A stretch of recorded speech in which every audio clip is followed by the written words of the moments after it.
My name is William Lautzenheiser. I'm a quad amputee with arm transplants.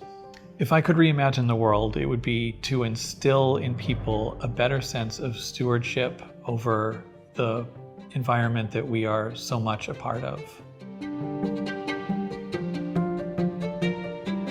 Before I was amputated, I was living my best life. I had met the person I wanted to spend the rest of my life with. I was teaching film production and screenwriting and also making my own films.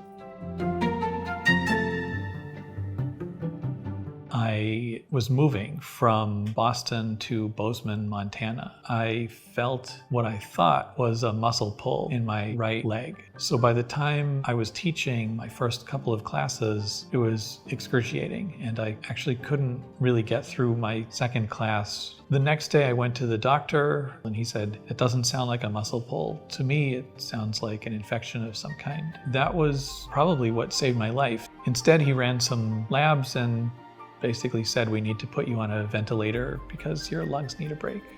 Essentially going into septic shock right in his office. It was a group A strep infection that had formed an abscess in my right hip muscle.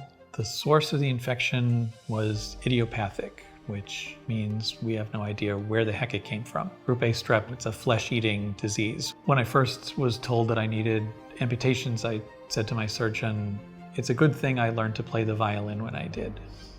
Looking at my dead arm that was essentially mummified, just about as bad as I could have imagined. I had incredible support from my family, from friends. My partner Angel is absolutely essential to my well-being in my life, and without his help, even from the beginning, I couldn't have done it. So he was my inspiration in fighting to stay alive when I was in the hospital. He was the person I was fighting to get home to.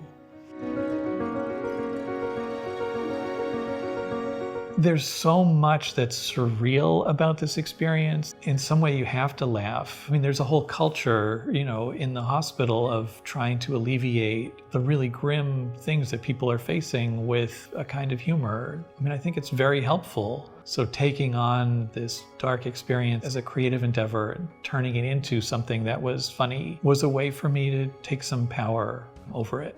The first time I took the stage was amazing. This is my first time doing stand-up, but even after tonight, I still can say I haven't done stand-up because I'm actually doing sit-down. There are some advantages, really, to being amputated. Like, one of the best things is that I no longer have to wash my hands after I pee. So a lot of people are saying, maybe I should write a memoir because it could be really inspirational. So I think I might call the memoir A Farewell to Arms and Legs.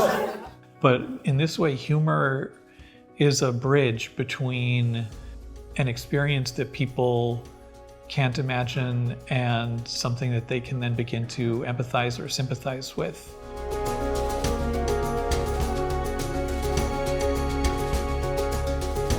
I mean, my experience was about a group A strep infection, but there are countless other patients who are going to the hospital and not knowing what is going on with them. I walked in with uncertainty, thinking that I was going to walk out and make it to the noon meeting, and I didn't. So if someone could come up with a tool that would recognize any of these disease processes, be it from a bacteria, a viral infection, a fungal infection, and for that recognition then to be acted upon, would save so many lives.